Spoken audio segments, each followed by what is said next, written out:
La situazione epidemica è in lieve miglioramento, ma le informazioni non sono sufficienti. Il tasso è inferiore a 300 casi su 100.000 abitanti. La Calabria resta in arancione. Istituite altre 2 zone rosse, i numeri del contagio sono costanti, in alcuni comuni si registra un preoccupante aumento di positivi. Finalmente, dopo tanto attendere, da oggi anche i caregiver possono prenotarsi per il vaccino tramite piattaforma, numero di telefono dedicato e anche via SMS. Tutto pronto per il Vax Day in onore di San Francesco da Paola, al via domani fino al 4 maggio. Il sindaco di Corigliano Rossano Stasi dice è preoccupato per il ritmo delle vaccinazioni. Conto prosciugato per un ristoratore di Diamante che si è ritrovato con il prelievo forzato a causa del mutuo. In un solo giorno pagate 6 rate, sono disperato, dice ai nostri microfoni. Il garante per l'infanzia Antonio Marziale scrive al Presidente della Repubblica faccia rimborsare i soldi spesi alle famiglie dei bambini autistici. Ben ritrovati in nuova edizione del nostro TG che apriamo con la conferma per la nostra regione, come anticipato nelle edizioni delle 14.30 del nostro TG, dicevo della zona arancione per la Calabria. Dai dati la situazione sembra leggermente migliorata, ma non al punto da allentare le restrizioni. Firmata l'ordinanza dal Ministro Speranza che andrà in vigore da lunedì, quindi dal 3 maggio. Vediamo. Nulla di nuovo per la Calabria, che resterà in zona arancione come stabilito dalla cabina di regia del Ministero della Salute e dall'ordinanza firmata dal Ministro Speranza. Nuova settimana, stesso colore ampiamente annunciato in verità dal numero dei contagi degli ultimi giorni che collocano la nostra regione tra quelle con un rischio moderato e con un indice RT in aumento a 0,95.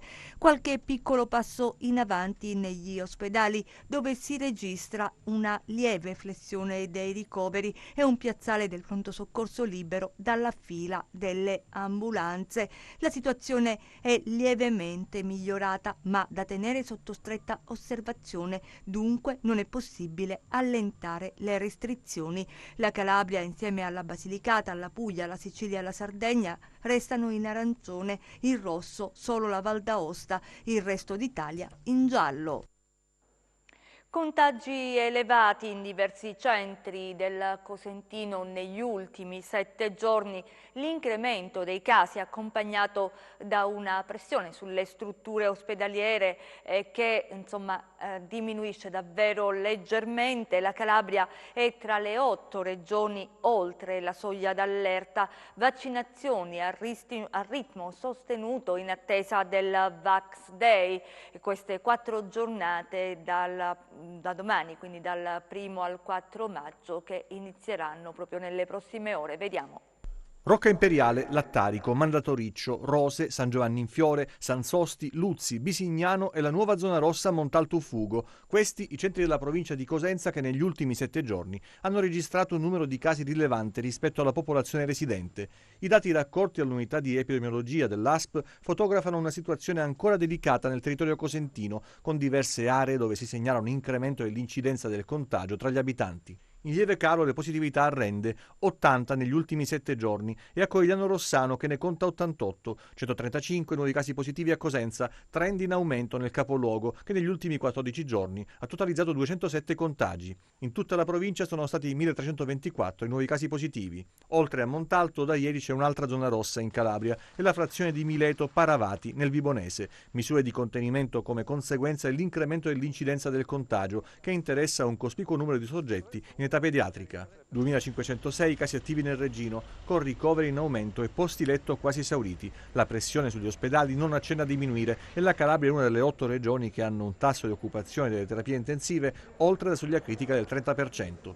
Capitolo vaccini, sono 526.000 le somministrazioni effettuate, 156.000 i soggetti che hanno ricevuto la vaccinazione completa. Si viaggia a un ritmo sostenuto grazie alle forniture più cospicue. 672.000 le dosi finora rese disponibili in regione. Pfizer, Moderna e AstraZeneca, i farmaci più utilizzati. Poche le dosi di Johnson inoculate, 18 su 5.600. Adesso si può accelerare e i Vax Days saranno un'occasione utile per far compiere un altro balzo in avanti. E lo dicevamo, insomma, allentata leggermente la pressione sugli ospedali. Il commissario dell'azienda ospedaliera di Cosenza, la dottoressa Mastrobuono, ai nostri microfoni dice: la situazione è sotto controllo. Vediamo. Tensione allentata l'annunziata di Cosenza sul fronte Covid, resta l'emergenza personale a cui si sta cercando di far fronte attingendo alle graduatorie. Intanto stazionaria, così definisce il commissario dell'azienda ospedaliera Isabella Mastrobuono la situazione nei reparti. Abbiamo una situazione stabile, sicuramente meno impegnativa e grave di qualche settimana fa. Attualmente infatti i pazienti Covid sono 11 e entro oggi pomeriggio, avendo noi organizzato ormai da tempo un processo di dimissione ben coordinato tra i vari reparti, dovremo riassorbirne almeno 6 o 7. Quindi in questo senso sicuramente la pressione è meno forte, anche grazie al fatto che i reparti periferici stanno funzionando, Rossano, Cetraro, eccetera. Rogliano è praticamente pronto, l'ospedale che è stato individuato come ospedale Covid e già dove noi abbiamo 24 pazienti. Il dottor La Regina sta finendo proprio le ultime cose. Proprio ieri sono arrivati le suppellettili e ovviamente anche i mobili e quanto necessario per attivare quel reparto. Con quel reparto possiamo ben dire che la situazione potrebbe rientrare assolutamente sotto controllo delle due aziende. Montalto Ufugo in zona rossa, disagi soprattutto per le attività commerciali e stamattina riunione in comune con le forze dell'ordine. Vediamo. Da oggi Montalto Ufugo è zona rossa, poca gente questa mattina per strada, lo spostamento è consentito solo per ragioni di salute, lavoro, necessità. Diverse le attività commerciali che non rientrano in quelle che in base al DPCM possono rimanere aperte, che hanno abbassato le saracinesche. Ma perché Montalto è in zona rossa? I numeri di per sé rispetto alla popolazione ritengo che non siano particolarmente allarmanti. Noi abbiamo avuto a novembre scorso dei numeri sicuramente maggiori. Anche per questo mi viene difficile capire quali siano stati i meccanismi nei conteggi operati dall'ASP e dalla Regione per dichiarare zona rossa Montalto. Però ne prendiamo atto e spero che questa individuazione come zona rossa spero che possa servire da monito un po' ai cittadini che non rispettano le regole, e devo dire la verità che ce ne sono molti. E così questa mattina nel corso di un vertice con le forze dell'ordine sono stati disposti controlli più stringenti sul territorio per evitare pericolosi assembramenti. Bisogna rispettare le regole da zona rossa, ci sono delle ricorrenze qui sul territorio di Montalto molto sentite, c'è la tradizionale processione a piedi che si fa il giorno 1° maggio fino al Santuario di Paola. Allora in questo caso la raccomandazione qual è? La raccomandazione è quella di seguire le regole che vengono dettate dal DPCM, quindi significa non fare assembramenti ed uscire soltanto per motivi di necessità, lavoro, di salute. Sicuramente fare pellegrinaggio, mi dispiace, siamo tutti quanti devoti a San Francesco, ma purtroppo il pellegrinaggio non rientra in queste categorie, quindi chi si avventura in pellegrinaggi commette un'infrazione e può essere sanzionato. Insomma, Montalto, zona rossa, adesso fa un po' paura anche ai territori limitrofi. Sì, io devo dire sorrido, ma mi arrabbio quando leggo dei commenti come ho letto di un sindaco di un paesino qui vicino al nostro, dove invita i suoi praticamente a non avere contatti con la comunità e con il territorio di Montalto, che è zona rossa. Mi auguro che ci sia stato soltanto un errore nelle espressioni che sono state usate, perché diversamente non si dà un buon segnale ai cittadini, perché avere una città in zona rossa, tra le altre cose con un numero di contagi piuttosto limitato, non significa essere degli untori, non significa essere degli appestati. Il bollettino di oggi, i numeri ci dicono che calano i contagi, oggi 404 e una vittima, un decesso, vediamo. Nelle ultime 24 ore in Calabria sono stati effettuati 3.501 tamponi, i nuovi contagi sono 404, in particolare Cosenza 108, Catanzaro 60, Crotone 58, Vibo Valentia 20, Reggio Calabria 158, i ricoveri in regione sono 467, 42 in terapia intensiva, oggi un decesso. E finalmente la tanto attesa possibile per i caregiver prenotarsi sulla piattaforma proprio da oggi, lo ha reso noto la Protezione Civile regionale. Vediamo.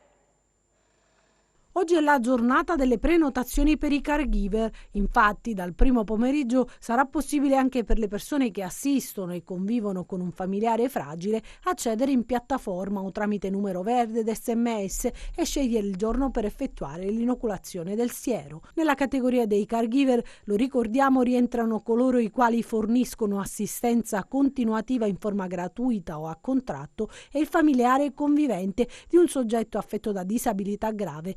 Fra questi anche i genitori, tutori e affidatari di minori estremamente vulnerabili. Infine, nei prossimi giorni potranno essere vaccinati i conviventi dei soggetti affetti da condizioni di estrema vulnerabilità come le malattie neurologiche, pazienti in trattamento con farmaci biologici o terapie immunodepressive, le malattie autoimmuni, immunodeficienti primitive, patologie oncologiche, pazienti oncologici e oncoematologici in trattamento con farmaci immunodepressivi, mielosoppressivi o a meno di 6 mesi dalla sospensione delle cure, trapianto di organo solido e di cellule staminali e emopoietiche. Per prenotarsi bisogna accedere al servizio con il codice fiscale e la tessera sanitaria del fragile, anche se risulta già vaccinato, e successivamente inserire il codice fiscale e la tessera sanitaria dei caregiver o dei familiari conviventi, fino ad un massimo di 3. Ovviamente in fase di vaccinazione bisognerà presentare l'intera documentazione compilata, compreso un'autocertificazione di caregiver o familiare convivente. Ricordiamo tutto tramite piattaforma online oppure chiamando il numero verde 800 0099 66 o mandando un SMS al 339 99 03 947 per essere ricontattati. Ed è tutto pronto per il Vax Day in onore del santo patrono della Calabria e della gente di mare, San Francesco da Paola, che prenderà il via domani fino al 4 maggio. È tutto pronto anche a Corigliano Rossano, dove però il sindaco Stasi dice: sono preoccupato perché è troppo lento il ritmo delle vaccinazioni. Vediamo. Nell'hub di Corigliano Rossano è tutto pronto per il Vax Day straordinario al via domani fino al 4 maggio in onore di San Francesco di Paola. Ci sono i vaccini, ci sono i medici, si tenta di accelerare. Che segnale è? È un buon segnale il ripetersi di queste giornate in cui si apre la piattaforma. Ritengo che sia il segnale del fatto che comunque qualcosa c'è bisogno di qualche intervento a livello strutturale. In questi ultimi 2 o 3 giorni, per esempio, il nostro hub vaccinale abbiamo vaccinato 330-340 persone, piuttosto di 1000 che potremmo vaccinare, per le quali ci sono i medici, le strutture, le dosi. Per cui quello che mi auguro è che i prossimi 4 giorni servano ad aumentare le dosi vaccinali, ma ritengo, lo sto dicendo da giorni, che serve più coraggio, bisogna aprire ad altre categorie. Io le ho anche suggerite per cercare di trovare anche dei modi per evitare troppo caos, ma credo che in questo modo purtroppo la Calabria resterà sempre ultima.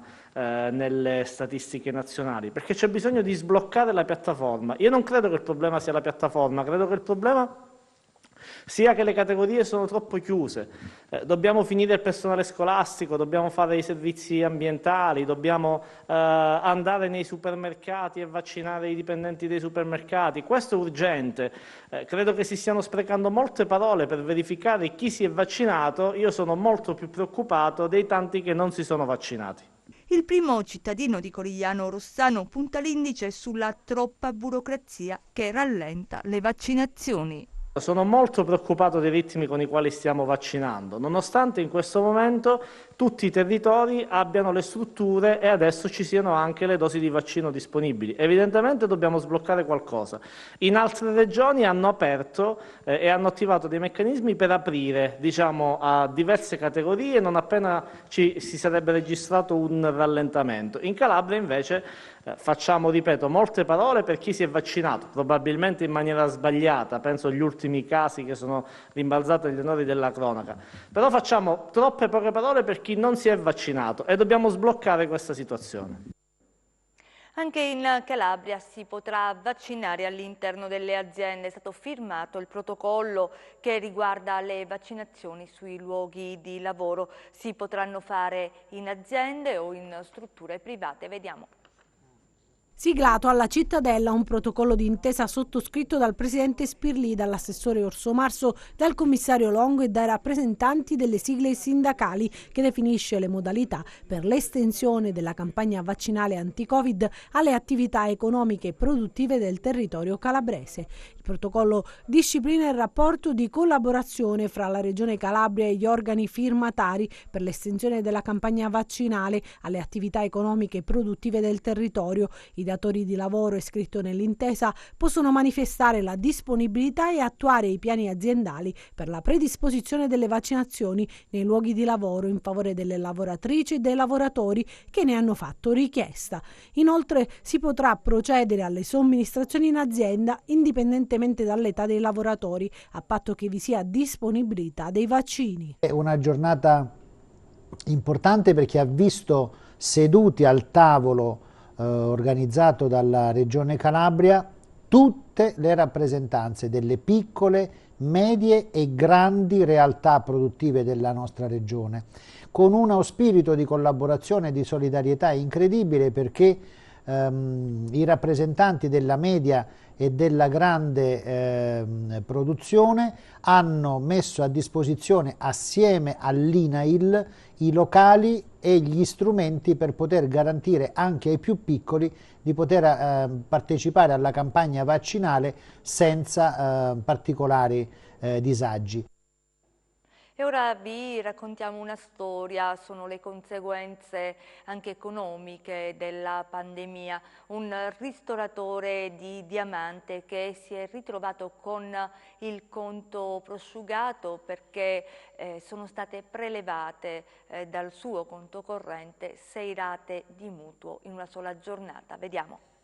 C'è disorientamento negli occhi di un ristoratore di Diamante, la perla del Tirreno cosentino. Il Covid ha pesato sull'economia della città. Il signor Perrone lo aveva messo in conto. La sorpresa è arrivata invece dalla banca. Io sono andato a vedere il 6 aprile online il mio conto corrente per vedere se erano state addebitate degli assegni che ho fatto.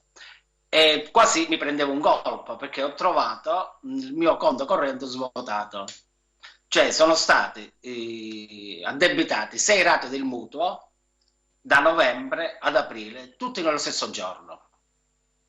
Come vedete, il 7 aprile ci sono le rate del mutuo 1868, 1888, come vedete 1, 2, 3, 4, 5 e 6. Per un totale di 12.000 euro, tutte nello stesso giorno, nonostante siamo in piena pandemia e c'è lo stato di emergenza fino a luglio e i mutui erano stati sospesi il pagamento. Sono andato in banca a chiedere spiegazioni, il funzionario era andato in pensione e non siamo riusciti a rintracciarlo. Ho chiesto al direttore e mi ha detto che non mi ha saputo rispondere, niente, faceva spallucce così, non mi ha saputo dire niente. E ho detto, vabbè, tu provo tra una settimana, vediamo che succede. E dopo una settimana vado e mi dicono che hanno fatto richiesta alla direzione generale per vedere cosa era successo sul mio mutuo.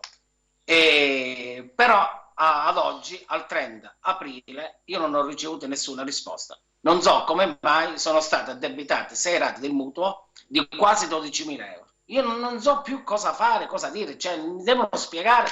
Già abbiamo i nostri problemi con il ristorante chiuso, che siamo in zona arancione. Vabbè, purtroppo dobbiamo stare chiusi.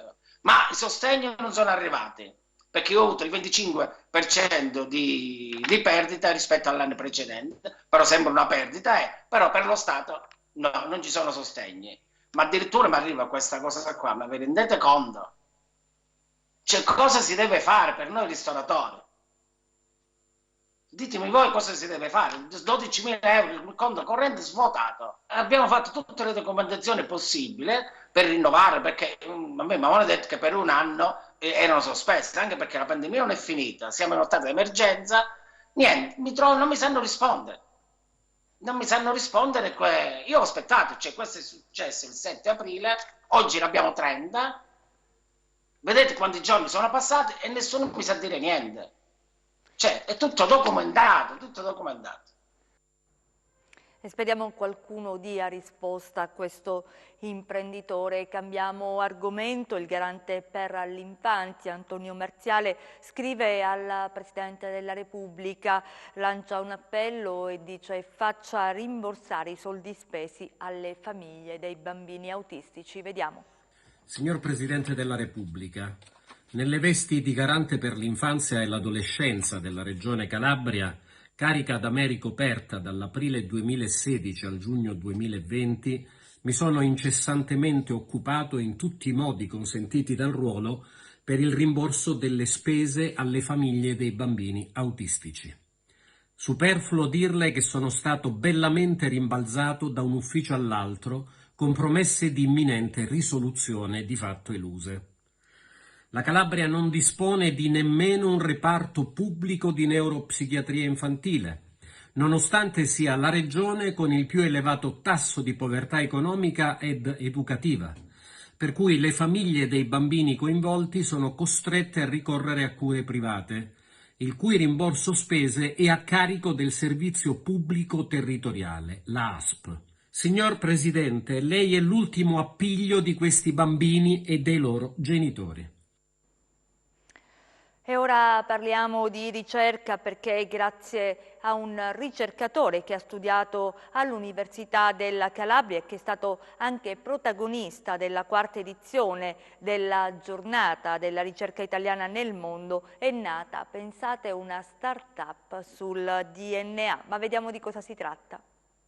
Salve, sono Stefano Stella e sono onorato di partecipare alla 4ª edizione della giornata che celebra la ricerca italiana nel mondo. Ho studiato all'Università della Calabria e da lì poi ho fatto, come ha detto lei, mi sono spostato in diversi posti del mondo. Sono stato prima a Los Angeles, poi a Strasburgo, poi sono stato a Madrid e ora sono a Copenaghen.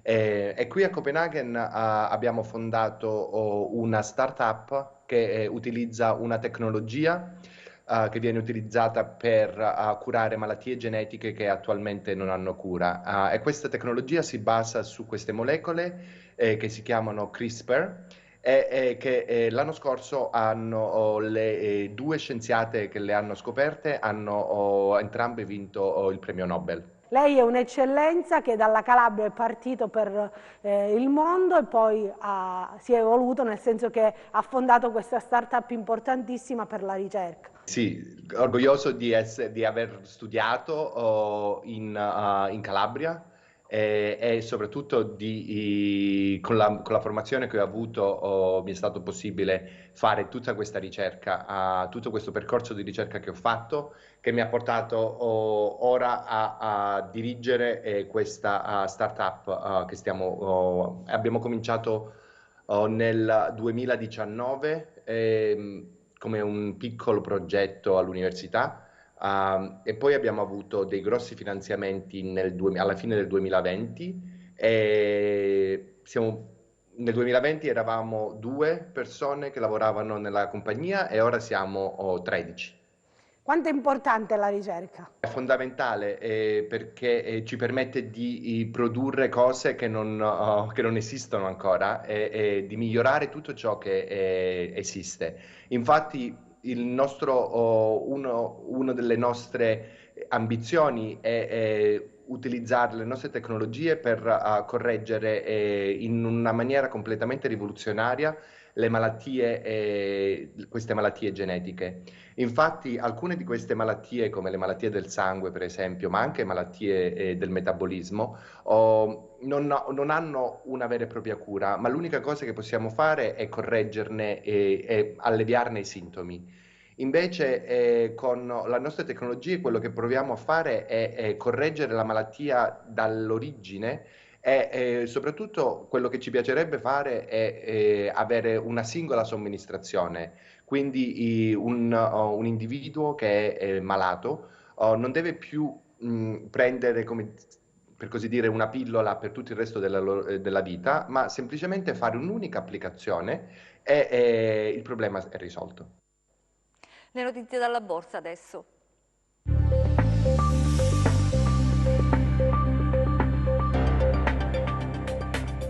Finale in ordine sparso per le borse europee, mentre Wall Street prosegue in rosso dopo i record della seduta precedente. L'azionario rifiata dopo i recenti rialzi alimentati dalla conferma del sostegno delle banche centrali e dei nuovi stimoli messi in campo dalle autorità. Spiccano i dati preliminari sul PIL dell'Eurozona, meno 0,6% su base trimestrale, meno 1,8% annua, e dell'Italia, meno 0,4% su base trimestrale e meno 1,4% annua. La proiezione dell'Istat per il 2021 dell'Italia prevede una crescita dell'1,9%. Diffuse le stime sui tassi di disoccupazione di marzo della zona euro, in calo all'8,1% e dell'Italia in diminuzione al 10,1%. L'inflazione ad aprile nell'Eurozona accelera all'1,6% annuo e in Italia si attesta all'1%. Negli USA balzo dei redditi personali più 21,1%, record assoluto grazie ai nuovi stimoli e incremento anche per i consumi personali più 4,2%. Una misura dei prezzi al consumo monitorata dalla Fed è salita a più 2,3% a ritmo massimo dal 2018, alimentando le preoccupazioni per un surriscaldamento dei prezzi. A Piazza Affari il FTSE MIB archivia gli scambi in calo dello 0,6%, debole anche il CAC 40 di Parigi a meno 0,5%, poco mossi il DAX di Francoforte a meno 0,1%, l'Ibex 35 di Madrid flat e il FTSE 100 di Londra a più 0,1%. Oltreoceano proseguono negativi il Dow Jones e l'S&P 500 a meno 0,7% e il Nasdaq a meno 0,5%. Amazon guadagna circa il 2%, toccando nuovi massimi in scia ai conti che hanno evidenziato un balzo nelle vendite. Twitter invece crolla del 13% dopo aver pubblicato i risultati e aver previsto vendite per il secondo trimestre inferiori alle stime. Sul Forex in calo l'euro-dollaro a 1,203, mentre il cambio tra biglietto verde e yen risale a 109,3. In calo le quotazioni del greggio, con il Brent a meno 2,1% a $66,6 e il WTI a meno 2,5% a $63,4 al barile. Sull'obbligazionario lo spread BTP Bund staziona poco sopra i 110 punti base, con il rendimento del decennale italiano allo 0,90%.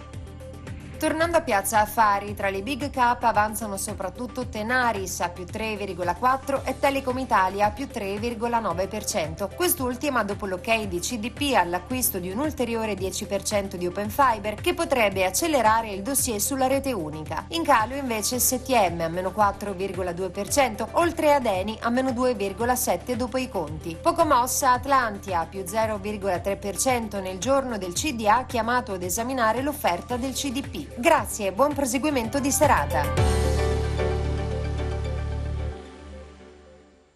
Chiudiamo con le previsioni del tempo.